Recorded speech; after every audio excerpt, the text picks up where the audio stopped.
Hello everyone, इस video में हम लोग क्लास 9 पियर्सन आईआईटी फाउंडेशन का जो डायनेमिक्स चैप्टर है फिज़िक्स का, उसके लेवल 3 के क्वेश्चंस को सॉल्व करेंगे। इसमें बहुत सारे बच्चे कमेंट कर रहे थे जो कि मुझे भी लगा ये कर ही देना चाहिए। ये मैं जो करूँगा 2022 एडिशन के बुक से, ठीक है।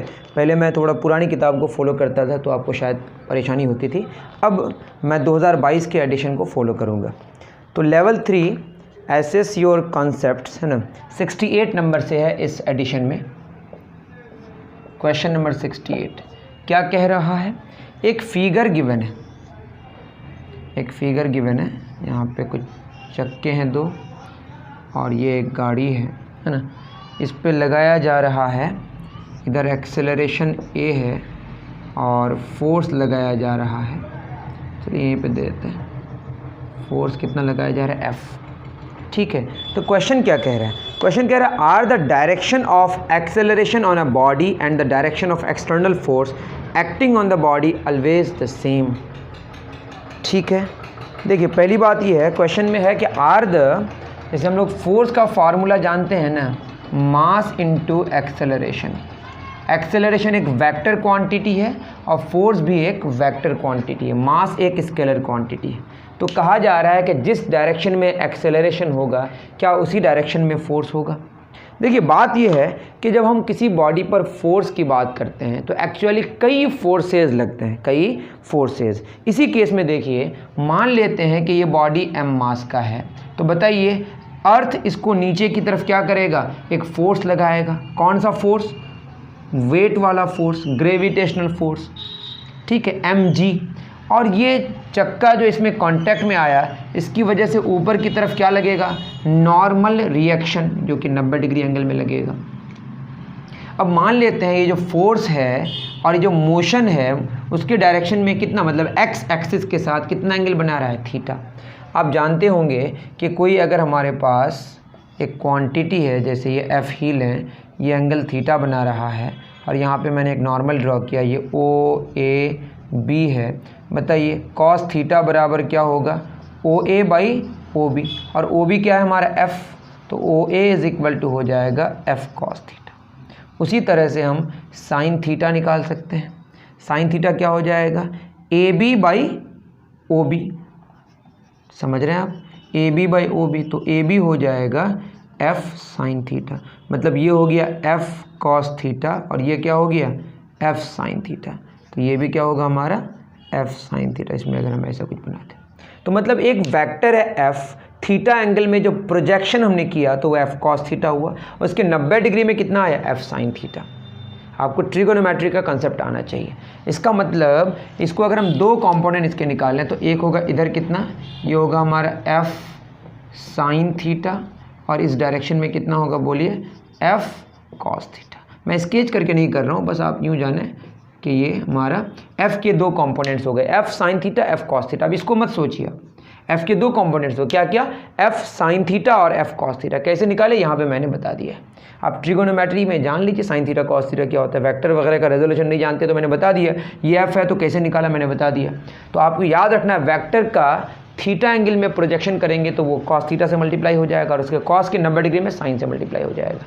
अब बताइए कितने सारे फोर्सेस हो गए हैं इसमें एक साथ। ऊपर क्या लग रहा है, नॉर्मल रिएक्शन, नीचे क्या लग रहा है, mg, ऊपर और एक फोर्स लग रहा है जो अप्लाइड फोर्स का कंपोनेंट कहते हैं इसको, एफ साइन थीटा, और राइट डायरेक्शन में क्या लग रहा है, एफ कॉस थीटा।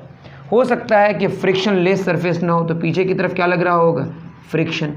तो ये इतने सारे फोर्सेस लग रहे हैं, और फोर्स का फार्मूला जब हम मास इनटू एक्सेलरेशन लगाते हैं तो ये नेट फोर्स का फार्मूला है। किसका फार्मूला है, एक्चुअली आप बाद में जानेंगे, ये होता है एफ नेट, एम नेट, ए नेट। एक्सेलरेशन क्या होता है, नेट एक्सेलरेशन लेते हैं। ऐसा नहीं कि इधर भी एक्सेलरेशन ले रहे हैं, इधर भी ले रहे हैं, इधर भी नहीं।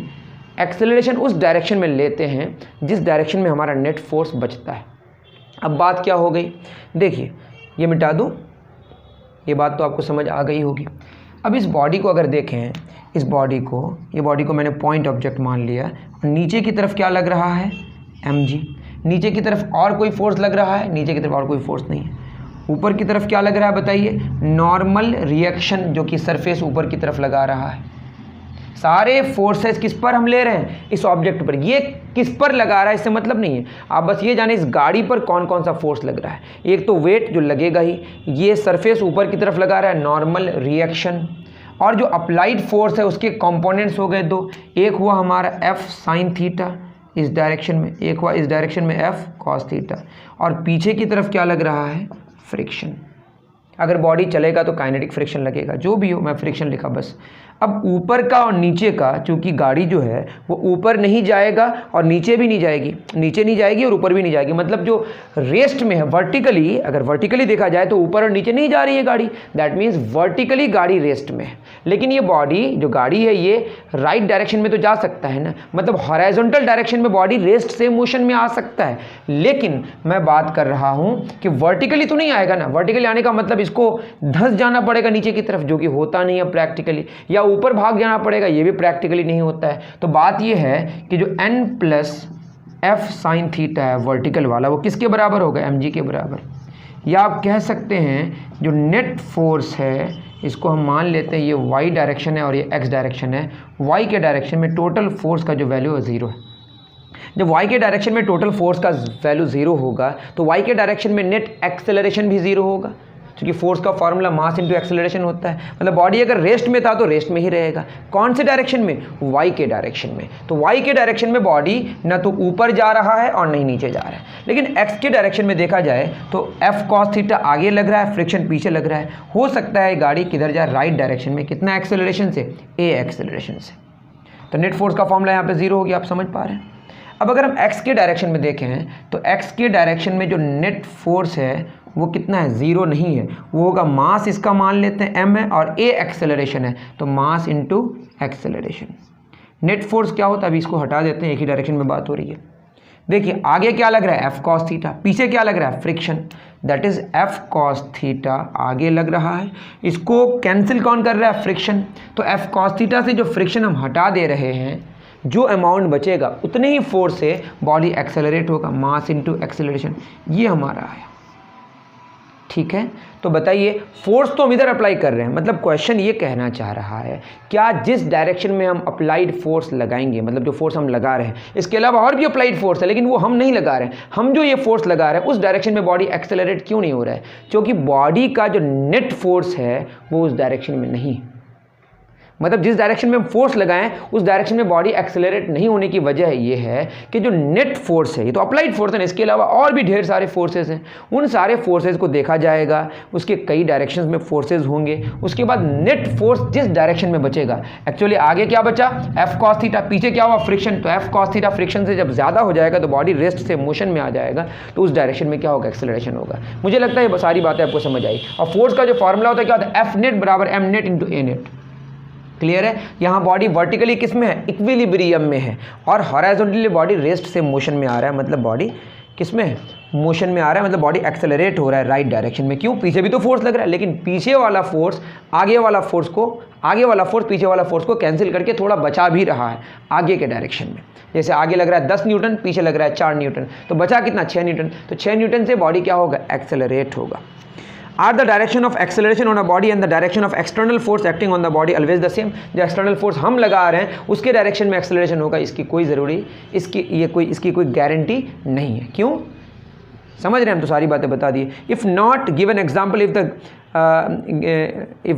example, if the given statement is true, how do you account for it in the following situation? ये तो पूरा का पूरा मैंने सिचुएशन बता दिया कि जिस डायरेक्शन में अप्लाइड फोर्स होगा उस डायरेक्शन में एक्सेलरेशन होगा, इसकी कोई गारंटी नहीं। हाँ, हो भी सकता है, जैसे इस सिचुएशन में अगर इस डायरेक्शन में ही हम फोर्स लगाते तो उसी डायरेक्शन में बॉडी मोशन में आता, मतलब अप्लाइड फोर्स के डायरेक्शन में बॉडी एक्सेलरेट करता, बट इसकी कोई गारंटी नहीं है। ठीक है। A toy car is tied to a string and is being pulled in the direction making an angle with a horizontal. ये सारी बातें यहीं पे है ना। Whereas the toy car accelerates in horizontal direction as shown in the figure। ये सारी बातें दी हुई है जो मैंने समझा दिया। ठीक है। तो जिस डायरेक्शन में अप्लाइड फोर्स होगा उस डायरेक्शन में एक्सेलरेशन नहीं होगा। एक्सेलरेशन का यूनिक डायरेक्शन होता है। वो कौन सा डायरेक्शन होता है, जिस डायरेक्शन में नेट फोर्स होता है। तो नेट फोर्स के डायरेक्शन में एक्सेलरेशन होता है, बस याद रखें। यहाँ पे वर्टिकली बॉडी इक्विलिब्रियम में है और जो हॉरिजॉन्टली बॉडी रेस्ट से मोशन में आ रहा है, मतलब हॉरिजॉन्टली बॉडी किस में आ रहा है, वो एक्सेलरेट हो रहा है। क्वेश्चन नंबर 69, क्या कह रहा है क्वेश्चन? क्वेश्चन कह रहा है हमारा यहाँ पे कुछ इस तरह का है, ठीक है। फिगर तो हमसे थोड़ा सा ख़राब बन जाएगा शायद, डोंट वरी, आपके पास तो बुक होगी ही ना। ये पेन है ना, और ये हमारा पुली है, ऊपर से ये धागा से जा रहा है, क्या ये हमारा पुली, ओके। और ये रोप है, रस्सी। Consider the following figure, a man sits in a pan, pan में बैठ जाता है, यहाँ पे एक आदमी है जो यहाँ पे बैठा हुआ है ना, and tries to raise himself by pulling the rope downwards, अपने आप को क्या कर रहा है वो, यहाँ से ये वाला जो रोप है, इस रोप को पकड़ के, यहाँ पे आदमी है बैठा हुआ जो कि बनाना मुश्किल है ना, तो ये आदमी है, ये आदमी रस्सी को पकड़ के कहाँ जाना चाह रहा है, ऊपर, ठीक है। Will he able to raise himself up, explain, क्या वो अपने आप को ऊपर लेके जा सकता है? चलिए देखिए क्या है, मान लेते हैं कि ये यहाँ पे ये हमारा पुली है, यहाँ पे आदमी है, और इसको हम मान लेते हैं ये हमारा जो भी बॉडी, ये हमारा पैन इधर है, यहाँ पे कुछ बैठा हुआ है वो। अब ये बैठा हुआ है तो ये जब इसको पकड़ेगा, ये आदमी है यहाँ पे इसको पकड़ेगा, तो ये जो रोप है इसको पकड़ के ऊपर जाने की कोशिश करेगा। आप यूँ समझें जैसे आप जब ज़मीन पे चलते हैं, ठीक है, तो ज़मीन पे चलते हैं तो क्या होता है कि यहाँ पे आपने पैर डाला, तो पैर से आप ज़मीन को किधर फेंकने की कोशिश करते हैं, पीछे की तरफ। मेरी बात समझ पा रहे हैं मैं क्या कह रहा हूँ? जब आप आगे की तरफ चलते हैं, आप सोचिए थोड़ा सा, आप गौर से एकदम स्लो मोशन में समझने की कोशिश कीजिए कि जब आप चलते हैं तो क्या होता है, ज़मीन को किधर धकेलते हैं, पीछे की तरफ।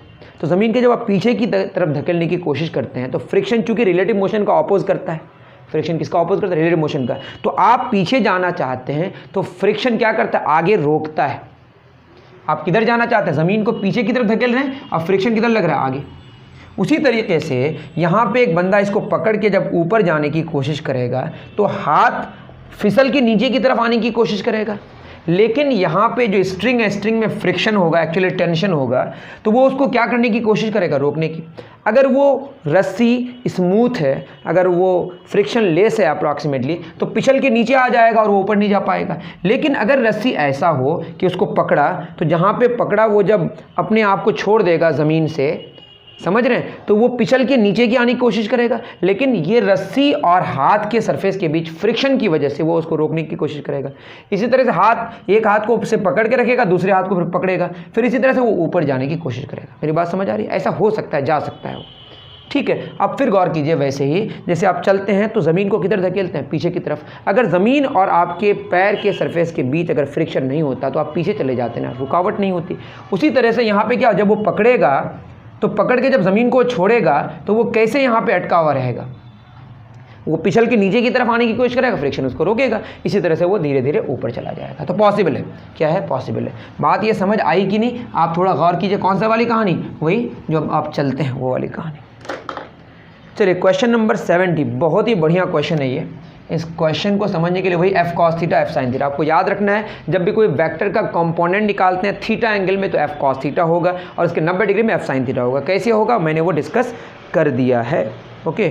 A wooden block of mass m is pulled up in an, चलिए फिगर ही बना हुआ है तो काहे हम इतना ज़्यादा डिस्कस करें। यहाँ पे एंगल थीटा है, बहुत ही बढ़िया है, इसको बढ़िया से देखिए, ठीक है। ये क्वेश्चन मुझे बहुत ही प्यारा लगा। m मास का बॉडी है ना, इस पर ये वाला डायरेक्शन से फाई एंगल में, कितना एंगल में, फाई एंगल में कितना फोर्स लग रहा है, F फोर्स लग रहा है। अब wooden block of mass m मास का एक ब्लॉक है, इज पुल्ड अप, ऊपर जा रहा है, ऐसे खींचा जा रहा है, जा तो ऐसे रहा है, ठीक है ना। An inclined plane having an inclination theta, यहाँ पे इंक्लाइनेशन थीटा है, with the horizontal with the force that makes an angle phi with the plane as shown in the figure. यहाँ पे इसके साथ फाई एंगल बना रहा है, ये एंगल एक्स एक्सिस के साथ थीटा बना रहा है, फिर इसके साथ ये एफ फाई एंगल बना रहा है। If the coefficient of kinetic friction between the plane and the block is mu k, मतलब यहाँ पे इन दोनों के बीच का जो कोफिशिएंट ऑफ फ्रिक्शन दिया हुआ है वो दिया हुआ है म्यू के। कौन सा friction, kinetic friction. Derive an expression for the acceleration of the block, ये ब्लॉक जो ऊपर जाएगा इसका एक्सेलरेशन क्या होगा। पहले तो ये फिगर आप उतार लीजिए, फिगर में ही हम समझाने की कोशिश करते हैं।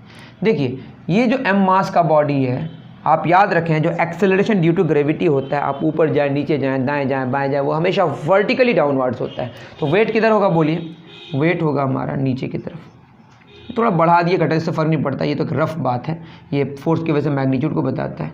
ये क्या है हमारा mg, तो नीचे की तरफ क्या लग रहा है बताइए mg, आराम से ये तो हो गया।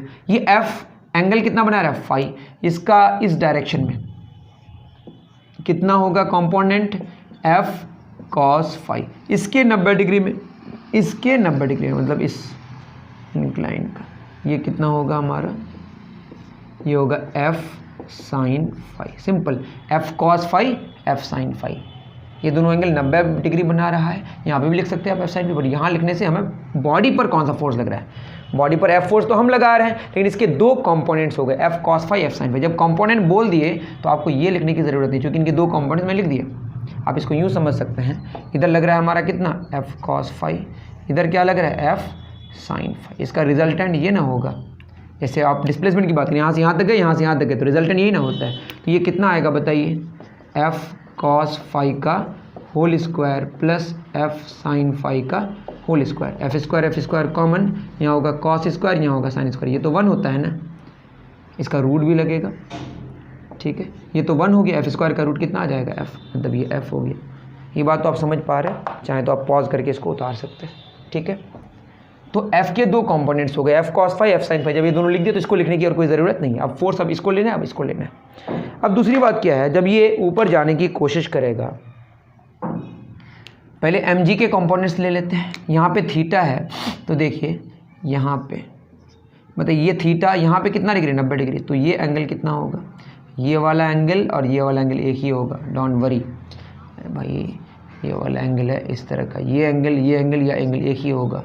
ये अगर 30 डिग्री है तो ये भी 30 डिग्री है, तो ये भी पूरा 30, पूरा यहाँ से यहाँ तक, ये वाला और ये वाले के बीच एंगल, और ये वाला और ये वाला एंगल सेम है। थोड़ा गौर कीजिए, मैं फिर कह रहा हूँ, देखिए ये कितना डिग्री, 30 डिग्री, ये भी कितना डिग्री, 30 डिग्री, यहाँ से यहाँ तक ये पूरा का पूरा यही तो है 30 डिग्री, मतलब ये पूरा 30 डिग्री, समझ रहे हैं।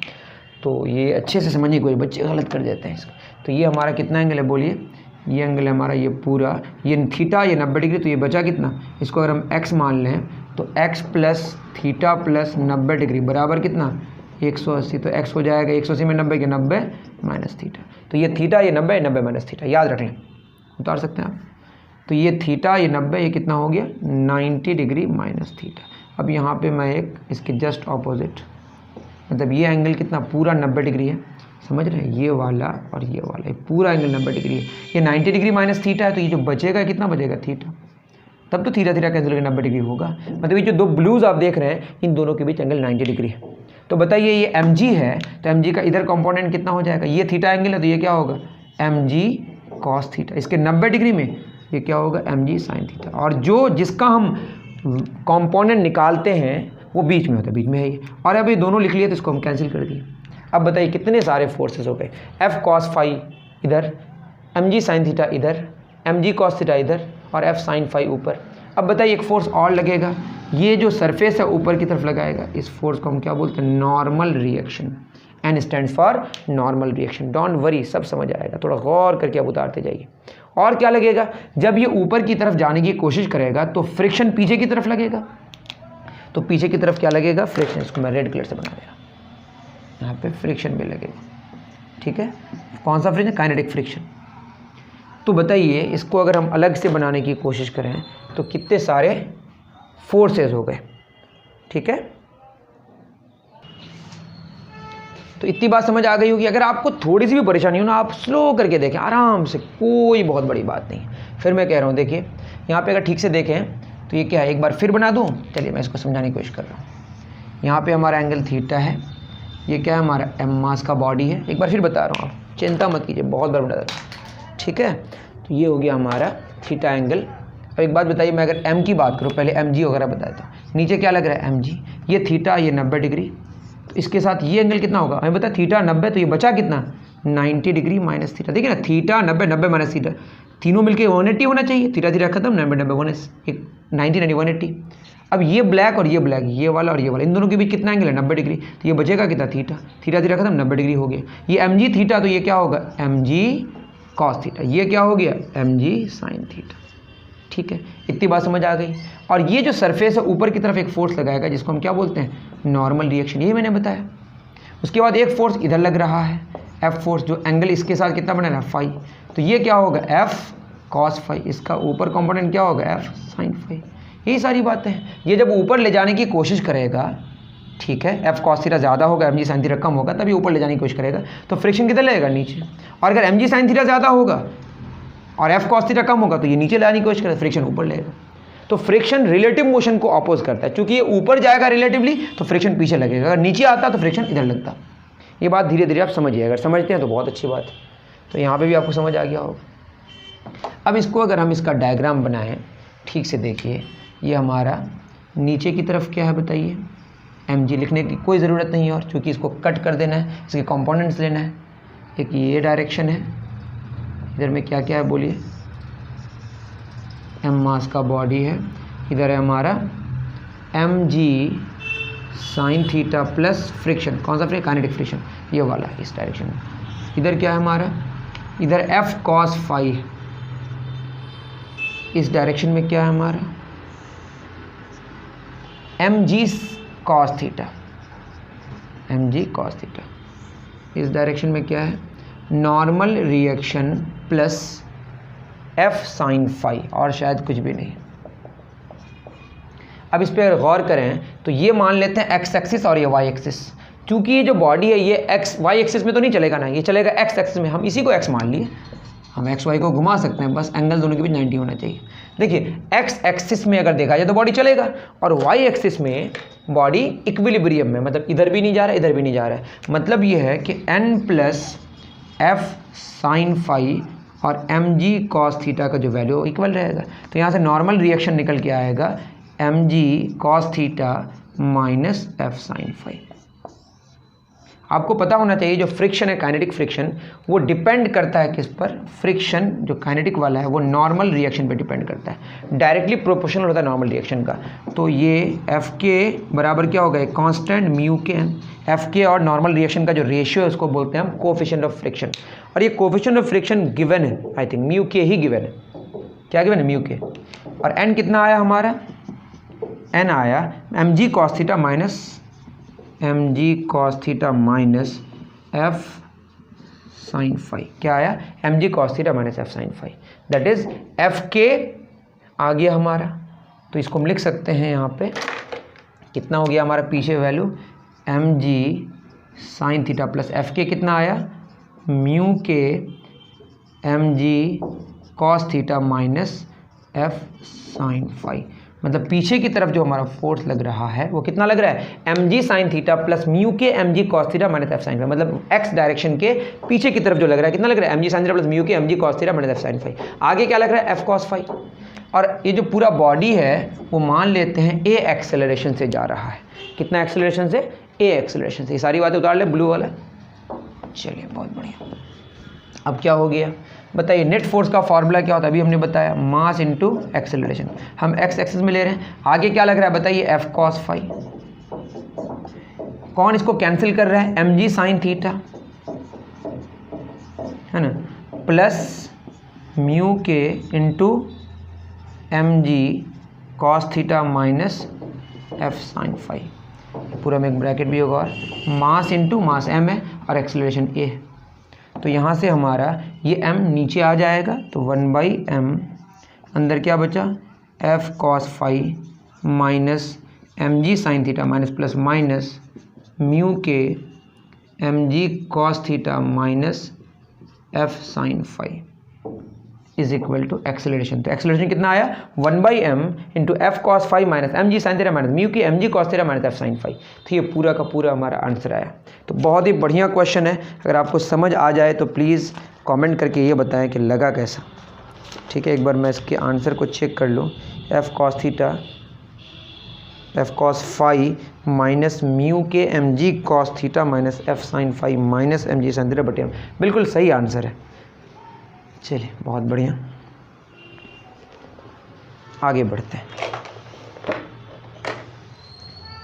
तो हो गया। चलिए आगे क्या क्वेश्चन है।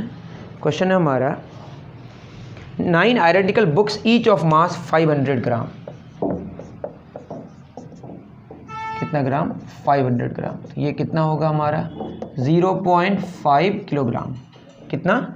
0.5 kilogram. Are placed one above the other. गजब बात है। यहाँ पे दूसरा उसके ऊपर, तीसरा उसके ऊपर, चौथा उसके ऊपर, पांचवा उसके ऊपर, छठा उसके ऊपर, सातवां उसके ऊपर, आठवां उसके ऊपर।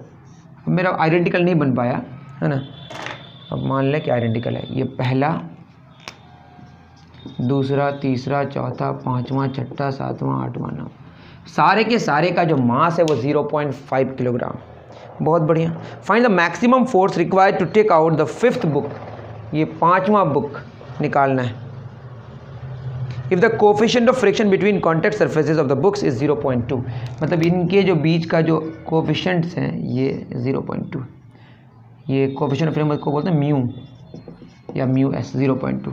अभी जो बताए वो काइनेटिक फ्रिक्शन है और स्टैटिक फ्रिक्शन भी होता है। वैसे अभी तो आपको यहाँ पे म्यूचुअल दोनों सेम ही है मान लीजिए, ठीक है।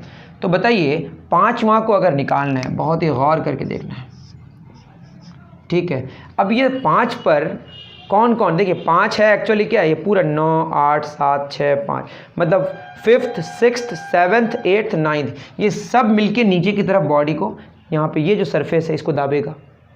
मेरी बात समझ आ रही है? तो इसका जो नॉर्मल रिएक्शन ऊपर की तरफ निकल के आएगा बैलेंस करने के लिए, ध्यान से समझिए, वो कितना होगा? वो होगा ये 1, 2, 3, 4, 5। तो एक बॉडी का मास कितना है हमारा? 0.5 किलोग्राम। तो 5 बॉडी का मास कितना होगा? 0.5 × 5, 2.5 किलोग्राम। मतलब इसका जो हमारा नॉर्मल रिएक्शन आएगा वो क्या होगा? 2.5, मतलब mg जी। जितना फोर्स ये नीचे की तरफ लगाएगा नॉर्मल रिएक्शन उतना ऊपर की तरफ लगाएगा।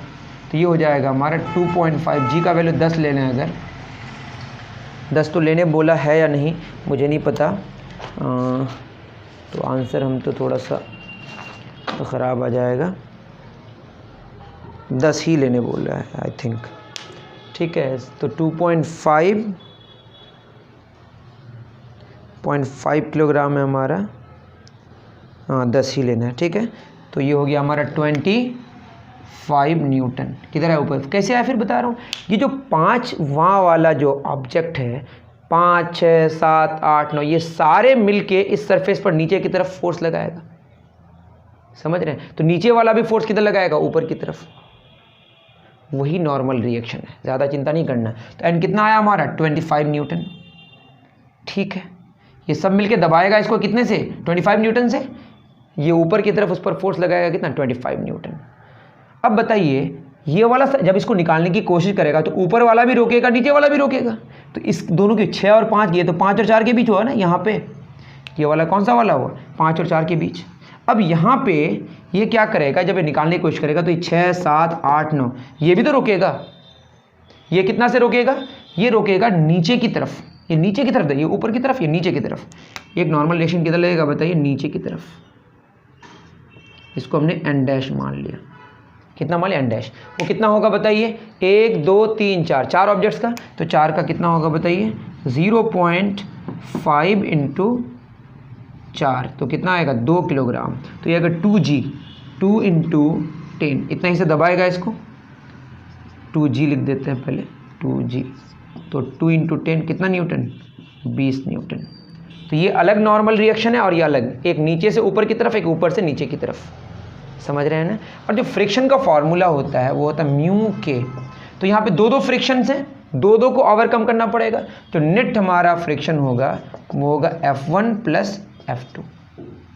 फ्रिक्शन तो इधर ना लगेगा, ये आगे की तरफ जाने की कोशिश करेगा तो यहाँ पे फ्रिक्शन लगेगा F1, यहाँ फ्रिक्शन लगेगा F2, दोनों पीछे की तरफ। इसको ओवरकम करना पड़ेगा F1 + F2। तो F1 कितना है हमारा?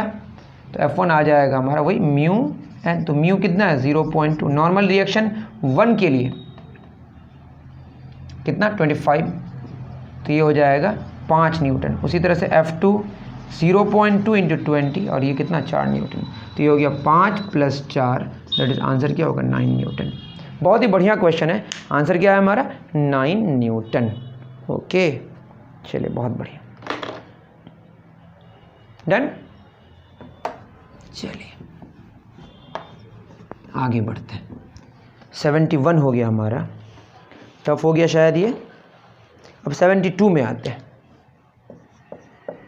थोड़े अच्छे क्वेश्चन से तो टाइम लग रहा है, आप जानते हैं इतने कमेंट्स के बाद मैंने किया, तो थोड़ा सा तो है क्वेश्चन में दम। अब देखिए 70 बोला, a ball of mass m is drop from a height h1। एक बॉल है जिसको h1 हाइट से ड्रॉप किया गया और मास इसका कितना है गिवन, m मास का ऑब्जेक्ट है, बॉल है। And after striking the ground the ball rebound से, ये नीचे आ रहा है बॉल,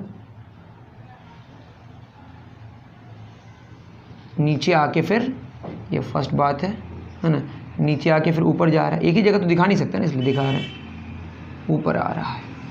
ठीक है, कितना हाइट आ रहा है, h2। जहाँ पे बोला है ये h2 हाइट गया, ये कितनी हाइट है, h2।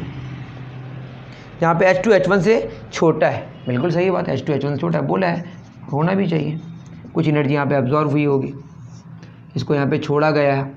ठीक है, ड्रॉप करने का मतलब इनिशियली यहाँ पे काइनेटिक एनर्जी 0 है, और ये जो पूरी एनर्जी है कौन सी एनर्जी है, पोटेंशियल एनर्जी। उस एनर्जी से नीचे आया, यहाँ पे कुछ एनर्जी एब्जॉर्ब हुई, जिसकी वजह से वो h2 हाइट गया, जो h2 h1 से छोटा है। क्यों, क्योंकि एनर्जी उसके पास उतनी नहीं है। If the ratio of the kinetic energy while passing a point at height h2/h2 in the two directions. अब बताइए, ये जो h2 है, इस h2 का भी आधा यहाँ पे लेने बोला है, ये कितना, h2/2 बोला है। ये जो मास m मतलब बॉल है वो नीचे आएगा, जब ये यहाँ पे आएगा इसके दो डायरेक्शंस होंगे, एक तो नीचे आने के समय और एक ऊपर जाने के समय। नीचे आने के समय कुछ और वेलोसिटी होगी और ऊपर जाने के समय कुछ और वेलोसिटी होगी। ठीक है, स्पीड में भी बदलाव आएगा, क्यों, क्योंकि यहाँ पे कुछ एनर्जी एब्जॉर्ब हो गई है। क्या हो गई है बताइए, एब्जॉर्ब हो गई है। तो एनर्जी एब्जॉर्ब होने की वजह से नीचे की वेलोसिटी, नीचे की स्पीड अलग होगी, ऊपर की स्पीड अलग होगी सेम पॉइंट में। अगर एनर्जी एब्जॉर्ब नहीं होती तो ये प्रॉब्लम नहीं आता। अगर इसको समझने की हम कोशिश करें तो अब देखिए यहाँ पे कितनी एनर्जी है, potential mgh1, total energy conserve है। तो क्या होगा, यहाँ पे इस पॉइंट पे mgh1 है हमारा नीचे जाने के समय। ठीक है, और यहाँ पे चूंकि ड्रॉप कर रहे हैं तो इनिशियली उसके पास कोई काइनेटिक एनर्जी नहीं है, तो काइनेटिक एनर्जी कितनी, 0। याद रखिएगा, पोटेंशियल एनर्जी और काइनेटिक एनर्जी का जो सम रहता है वो कांस्टेंट रहेगा इस पूरे प्रोसेस में। तो यहाँ पे क्या, mgh1 हाइट h1 है, प्लस काइनेटिक एनर्जी 0, क्यों, क्योंकि हाफ mv² होता है एनर्जी का फॉर्मूला। तो वेलोसिटी 0, स्पीड 0 है, जिसकी वजह से 0 हो गया। बराबर किसके साथ इक्वेट करेंगे, किसके साथ लेंगे इसको। अब ये h1 हाइट में पहुंचा, कितने हाइट में, h1 तो हाइट हमारा है ही, ये हाइट कितनी हम ले रहे हैं, h2 हाइट। कौन सी हाइट, यहाँ पे जब नीचे आ रहा है तो इस पॉइंट में ये वाला पॉइंट ले रहे हैं, 2 पॉइंट, एक पॉइंट ये वाला ले रहे हैं, ये वाला ये पॉइंट, नीचे जाने के समय की बात हो रही है अभी। ठीक है, mgh1 + 0 और हाइट कितनी हमारी, mg क्या होगा यहाँ पे, mgh h2/2 प्लस यहाँ पे नीचे जाने के समय मुझे वेलोसिटी का पता नहीं है। ठीक है, तो बस काइनेटिक एनर्जी मान लेते हैं, फर्स्ट हो गया, नीचे जाने के समय वाली बात हो रही है। समझ रहे हैं, मैं फिर कह रहा हूँ, नीचे जाने के वक्त है ना क्या रहेगा, यहाँ पे और यहाँ पे जो टोटल एनर्जी है वो क्या रहेगी, कंजर्व रहेगी। नीचे जाने के समय अभी हम मान लेते हैं हवा में कोई एनर्जी का एब्जॉर्प्शन नहीं हो रहा है, तो क्या हो जाएगा, mg common h1 minus h2/2 is equal to kinetic energy बनी है, पहला वाला। दूसरी वाली बात क्या होगी, अब नीचे से जब ऊपर जा रहा है तो यहाँ पे मैक्सिमम हाइट कितनी हमारी, h2, जो वो आ पाएगा, तो यहाँ पे आके उसकी स्पीड तो 0 हो जाएगी ना। अब कौन कौन सा पॉइंट लेंगे, अब ऊपर जाने के समय एक पॉइंट हम ये वाला लेंगे जहाँ पे उसकी वेलोसिटी 0 हो जाएगी, एक पॉइंट ये वाला लेंगे। ठीक है, एक पॉइंट ये वाला लेंगे तो क्या होगा हमारा, mgh2 प्लस यहाँ पे आके वेलोसिटी 0, तो ये 0 हो गया, बराबर यहाँ वाला पॉइंट लेंगे, क्या होगा, mgh2/2 है ना, प्लस क्या होगा, यहाँ पे काइनेटिक एनर्जी नहीं पता तो काइनेटिक 2 लिख दिया, तो क्या हो गया हमारा, बोलिए, काइनेटिक 2 बराबर ये mgh2 है, ये हमारा mgh2 और ये h2/2 है इज इक्वल टू k2। तो k2 कितना हो जाएगा, mgh2 माइनस h2/2, ये H2 है, H2/2, तो ये आएगा H2/2 ही आएगा, तो mg H2/2 आया। और क्या है बताइए। अब क्वेश्चन में कह रहा है काइनेटिक एनर्जी का जो रेशियो है नीचे और ऊपर के बीच, जब ये नीचे जा रहा है तो K1 है और ये K2, ये दिया हुआ है हमारा, ये गिवन है 2:1, इतना आप उतार लीजिए। चलिए बहुत बढ़िया, इतना उतार लिए होंगे आप। कहाँ पे लिखें, तो K1 और K2 क्या दिया हुआ है 2/1, और K1 हमारा आया कितना mg H1 माइनस H2/2 बटे, है ना, बटे क्या हो जाएगा, या इसको हम लिख देते हैं, कितना हो जाएगा 2 LCM ले लेते हैं, 2H1 माइनस H2, है ना, बटे mg H2/2 is equal to कितना, काइनेटिक एनर्जी 1/2, ये आया 2/1। ये तो हमने लिख लिया यहाँ से 2H1 माइनस H2/2 और नीचे जो सब कुछ पुट कर दिया। उसके बाद क्या होगा देखिए, ठीक है।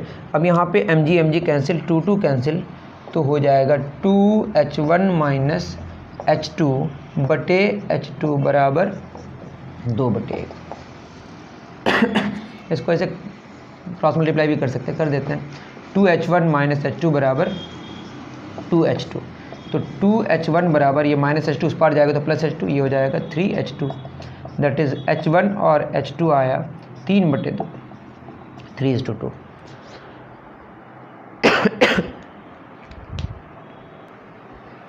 ठीक है, चलिए बहुत बढ़िया, इतना आंसर आया 3:2। बहुत ही बढ़िया क्वेश्चन है, सारे बहुत ही प्यारे क्वेश्चन हैं। 73 हो गया, 73 करना है, 72 हो गया। क्या क्वेश्चन कह रहा है, ये कह रहा है during the sports day celebrations of school a game of shooting is held. Gun और बुलेट की बात होने जा रही है। The students have to target the inflated balloons fixed at a certain distance. It is observed that each student when fires a bullet from the gun it is pushed back due to some force. जब वो fire करता है तो gun पीछे की तरफ चले जाता है। ये सब पढ़े होंगे आप, है ना, कंजर्वेशन ऑफ मोमेंटम में, नहीं पढ़े तो पढ़ लीजिए। Explain the reason for this observation. देखिए, मान लेते हैं हमारे पास गन है ना, गन से क्या निकलता है, बुलेट।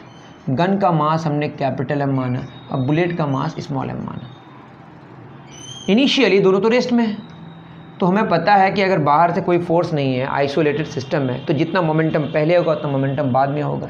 इनिशियल मोमेंटम बराबर फाइनल मोमेंटम पूरे सिस्टम का। देखिए, तो कैपिटल M इंटू 0, क्यों, मोमेंटम का फॉर्मूला मास इंटू वेलोसिटी, तो मास इंटू 0 प्लस इसका स्मॉल m इंटू 0। फाइनली जब ये बुलेट बाहर निकलेगा, मान लेते हैं ये बुलेट u स्पीड से या v स्पीड से बाहर आ रहा है, u स्पीड से जा रहा है, तो बुलेट का इसका नहीं पता हमको, किसका नहीं पता, गन का नहीं पता। गन की वेलोसिटी हमने क्या मान ली, v, प्लस बुलेट आगे की तरफ भाग रहा है तो m इंटू क्या कर दिए u, ये तो पूरा 0 हो गया, तो 0 बराबर mv प्लस mu। ये v किसका, ये हमारा गन का, और u किसका, ये बुलेट का। ठीक है, तो बताइए क्या हो जाएगा, minus mv is equal to mu। तो हमारा माइनस mv बटे m बराबर क्या हुआ, माइनस, या v बराबर, v निकालना है हमको एक्चुअली, v बराबर mu बटे माइनस m, या माइनस को यहाँ लिख दीजिए, ये हमारा आया।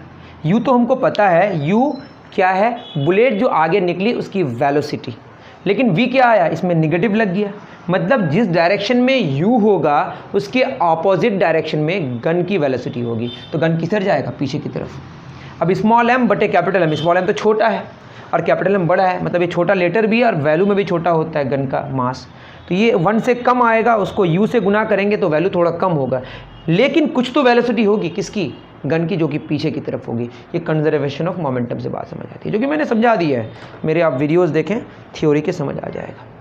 अब यहाँ पे कह रहा है also find out the magnitude of force on the gun if the mass of the bullet and the gun are 50 kilogram. तो यहाँ पे हम निकाल ही लेते हैं ना, v बराबर माइनस mu बाई m, तो नेगेटिव, ये स्मॉल m क्या है, ये हमारा बुलेट का मास, ये दिया हुआ है 50 ग्राम, दैट इज़ 50/100। 1000, जो पूछा नहीं है, पता नहीं क्यों नहीं पूछा, पूछना चाहिए था इसको। 5/100 0.05 क्या आएगा किलोग्राम, 1000 से भाग देंगे तो 0.05 यू दिया हुआ है हमारा कितना 100 मीटर पर सेकेंड बटे कैपिटल एम ये दिया हुआ है कितना 50, ये 2 किलोग्राम, ठीक है 2 किलोग्राम में दिया, कैपिटल एम कितना दिया हुआ है 2 किलोग्राम, तो 2×50=100, ठीक है, तो ये हो जाएगा 5/100, नेगेटिव क्यों पीछे की तरफ है ना, आगे को पॉजिटिव मान है, इंटू 50, 0 0 खत्म, 5×25/2 2.5 मीटर पर सेकेंड। तो ये जो गन है पीछे की तरफ कितने मीटर पर सेकंड से जाएगी 2.5 मीटर पर सेकंड से, अगर बुलेट आगे की तरफ जाए तो। अब क्वेश्चन में और भी कुछ बोला है, इसको मिटा दूं। चलिए क्वेश्चन क्या कह रहा है, क्वेश्चन कह रहा है also find out the magnitude of force on the gun if the masses of the bullet and the gun are इतना इतना। The bullet takes 5 millisecond to move through the barrel of the gun. Gun के अंदर उसको चलने में, किसको bullet को चलने में 5 मिलीसेकंड का टाइम लगता है। 5 मिलीसेकंड मतलब 5 × 10⁻³ सेकंड, ये 1000 से भाग दे दीजिए, या इसको क्या लिखिए 5/1000 सेकंड, आपकी मर्जी। मिली सेकंड है, मीटर सेकंड नहीं है, मिली सेकंड, ठीक है। 5 × 10⁻³ सेकंड। फोर्स का क्या फॉर्मूला होता है आपका, मास इंटू एक्सेलरेशन, तो m इंटू क्या होगा v - u/t। और जितना फोर्स गन बुलेट पर लगाएगा उतना फोर्स बुलेट भी गन पर लगाएगा। क्वेश्चन में कह रहा है find the magnitude of force on the gun, gun किस पर, बुलेट पर। जितना गन बुलेट पर लगाएगा उतना बुलेट गन पर भी लगाएगा। जो पूछ ले हम दोनों निकाल, कोई एक से ही काम चल जाएगा। मास हम किसका लेना, बुलेट का। कितना मास है बुलेट का बताइए, बुलेट का मास है 50 ग्राम, तो ये होगा 50 × 10⁻³ किलोग्राम। 1000 से भाग दिए, समझ रहे वैसे जैसे वहाँ किए, ग्राम को किलोग्राम में निकालने के लिए, तो ये हो गया 50 × 10⁻³ -3 है ना। v फाइनली वेलोसिटी कितनी हो गई 100, शुरू में कितनी है 0, अरे जब वो चला नहीं तो इनिशियली कितना है 0, फाइनली 100 मीटर पर सेकंड में चल रहा है और उसको चलने में कितना मिली सेकंड का टाइम लगा 3 मिली सेकंड, तो यहाँ पे 3 मिली सेकंड, 5 × 10⁻³ समझ पा रहे हैं। ये अलग कहानी है, बैरल में चलने के लिए कितना टाइम लगा 3 मिली सेकंड, इनिशियली तो रुका हुआ था 0, तो 0 से 100 होने में इतना टाइम लगा और मास इतना है तो हमने लगा दिया, ये तो कैंसिल हो गया हमारा। कितना हो जाएगा 5×10⁻50, 10 × 100 1000 न्यूटन। आंसर 100 न्यूटन क्यों दिया मुझे नहीं पता, आंसर तो हमारा 1000 न्यूटन आ रहा है। कितना आ रहा है 1000 न्यूटन। ओके चलिए बहुत बढ़िया, आगे बढ़ें। 73 हो गया हमारा, 74 में पहुंचते हैं। डन, चलिए 74 क्या कह रहा है, 74 कह रहा है a lorry is moving on a narrow one way road, by mistake a car enters into the same road in the opposite direction. एक कोई गाड़ी है जो इधर से आ रही है और रास्ता नैरो है, सिर्फ एक गाड़ी चल सकती है, तो दोनों एक दूसरे को तो टकरा जाएगा, आ जाएगा, तो समझ रहे हैं मेरी बात। एक गाड़ी ऐसे आ रही है और गलती से दूसरी गाड़ी भी इसी गली में फंस गई और गली में एक ही रास्ता है, मतलब सिंगल रास्ता है, सिंगल गाड़ी चल सकती है, तो दोनों को क्या लगाना पड़ेगा ब्रेकिंग फोर्स। कोई एक लगाएगा और दूसरा नहीं लगाएगा तो फिर एक दूसरे को टकरा ही जाएगा ना, तो दोनों को फोर्स लगा के अपने आप को रोकना है। The drivers of the vehicles by looking at this apply same uniform braking force to bring them to rest. दोनों ही फोर्स लगा रहा है, जा तो आगे रहा है तो फोर्स तो पीछे लगाएगा ना, ये इधर लगाएगा और ये भी इधर लगाएगा। पीछे की तरफ कैसे फोर्स लगा आगे जा रहा है, तो भाई रोकने की कोशिश कर रहा है ना, ब्रेकिंग फोर्स लगा रहा है, तो दोनों एक दूसरे के ऑपोजिट फोर्स लगाएगा, ये इधर लगाएगा, ये इधर लगाएगा। ब्रेकिंग फोर्स है इसलिए मोशन के ऑपोजिट डायरेक्शन में फोर्स सेम है। They stop with a gap of few meters. What is the difference in the distance covered by them before they come to stop if their initial kinetic energy is equal? शुरू में इसकी kinetic energy कितनी है k है, शुरू में इसकी भी काइनेटिक एनर्जी कितनी है k है। कह दिया क्वेश्चन में, हम कुछ नहीं कह रहे हैं, क्वेश्चन कह रहा है। अब ये फाइनली यहाँ पे आके रुकेगी, मान लेते हैं ये यहाँ पे आगे रुकी और ये यहाँ पे आके रुकेगी, ये आएगी ना आगे कुछ, ये कुछ डिस्टेंस कवर करेगा d1 और इसको मान लेते हैं ये क्या d2। तो डिस्टेंसेस का डिफरेंस मांगा है, हमें पता होना चाहिए जो वर्क है ना, टोटल वर्क डन वो होता है चेंज इन काइनेटिक एनर्जी। याद रखिएगा, जो वर्क होता है उसको वर्क एनर्जी थ्योरम कहते हैं। क्या कहते हैं? Work energy theorem. जो काम होता है वो काइनेटिक एनर्जी के चेंज के बराबर आता है। एक बात बताइए, ये काइनेटिक एनर्जी इसकी के है और फाइनली ये आके जीरो हो जाएगी। क्यों? क्योंकि रुक जाना है। इसकी क्या फाइनल, इसकी क्या जीरो होना है, इसका भी के से जीरो होना है, इसका भी के से जीरो होना है। तो दोनों का चेंज इन एनर्जी सेम है, मतलब W1 बराबर क्या होगा? W2। क्यों? क्योंकि डेल्टा K1 बराबर क्या होगा? Delta K2। ख़त्म। फोर्स इधर लग रहा है, डिस्प्लेसमेंट इधर हो रहा है, तो क्या हो जाएगा? FD1 cos 180 degree. इधर में भी FD2 क्या होगा? cos 180 degree. ये तो कैंसिल हो गया, FF कैंसिल हो गया, तो D1 बराबर D2 आ गया। जब डिस्टेंसेस बराबर आ गया तो डिस्टेंसेस का डिफरेंस कितना होगा? 0। ठीक है, बहुत ही आसान क्वेश्चन था। ठीक, आगे बढ़ते हैं। आज के लिए लास्ट क्वेश्चन, नहीं तो इसके बाद हालत ख़राब हो जाएगी। ठीक है, चलिए 75 में आते हैं। उसके बाद दूसरे पार्ट में जो क्वेश्चंस बच गए उसको कर देंगे और आपके कमेंट्स का इंतज़ार रहेगा। आपको अगर मन करेगा तो आप बताइएगा कि हाँ सर चाहिए आगे, कितनी जल्दी चाहिए वो बताइएगा। एक ब्लॉक बना हुआ है, इस ब्लॉक का मास दिया हुआ है 3 किलोग्राम और फोर्स लगा रहे हैं F। A block of mass 3 kilogram is placed on a rough surface, मतलब है इसमें friction. Coefficient of maximum static friction, मतलब लिमिटिंग फ्रिक्शन की बात हो रही है, between the surface and the block is 0.2। मतलब यहाँ पे जो फ्रिक्शन लग रहा है, लिमिटिंग वाला फ्रिक्शन नहीं पढ़ेगा तो पढ़ लीजिए पहले, वो 0.2 है। जो स्टैटिक फ्रिक्शन है, जैसे हम बोले हैं कि ऑब्जेक्ट है, इस पर हम फोर्स लगा रहे हैं 10 न्यूटन का, ये आगे नहीं जा रहा है तो पीछे की तरफ कितना फोर्स लगेगा? 10 न्यूटन। अगर हम 0 लगाएं तो पीछे की तरफ भी कितना लगेगा? 0। ये जो फ्रिक्शन है 0 से 10 हो रहा है, 20 हो रहा है, जो आप लगा रहे हैं वो पीछे की तरफ हो जा रहा है। अगर बॉडी दोनों के बीच का कोई रिलेटिव मोशन नहीं हो रहा है तो उसको हम स्टैटिक फ्रिक्शन कहते हैं। और स्टैटिक फ्रिक्शन का जो मैक्सिमम वैल्यू होता है उसको हम काइनेटिक फ्रिक्शन कहते हैं, I am sorry limiting friction कहते हैं। और जब चलने लगता है वो काइनेटिक फ्रिक्शन है। ये सबको पढ़ना पड़ेगा। तो मैक्सिमम फ्रिक्शन का जो कोफिशिएंट गिवन है वो कितना है? 0.2 गिवन है। The minimum force have required to move the block, मतलब जितना फ्रिक्शन लग रहा है मैक्सिमम, उससे थोड़ा सा ज़्यादा लगाते तो बॉडी मूव करने लगेगा। तो मैक्सिमम फ्रिक्शन कितना लगेगा? हम आगे फोर्स लगा रहे हैं तो फ्रिक्शन कितना लगेगा? पीछे। और ये हम लिमिटिंग फ्रिक्शन लगाना है मानिएगा। और F लिमिटिंग का जो फॉर्मूला होता है, लिमिटिंग फ्रिक्शन है ये F लिमिटिंग, ये होता है μSN। अब इस बॉडी को अगर देखें तो 3G मतलब mg नीचे लग रहा है, नॉर्मल रिएक्शन ऊपर लग रहा है, ऊपर नीचे नहीं जा रहा है, तो n बराबर क्या होगा? 3G। G का वैल्यू यहाँ पे 9.8 आई थिंक लिया है। कितना लिया है? G का वैल्यू 9.8 ही लिया है ना। तो ये हो जाएगा 8 या 24 4 2 9 27 29 29.4 न्यूटन। और आपको पता होगा जो फ्रिक्शन है, ये तो फॉर्मूला में लिखते हैं 0.2 इंटू 29.4, 4 दूना 8 9 1 5, 5.88 न्यूटन। तो 5.88 न्यूटन मैक्सिमम फ्रिक्शन लग रहा है।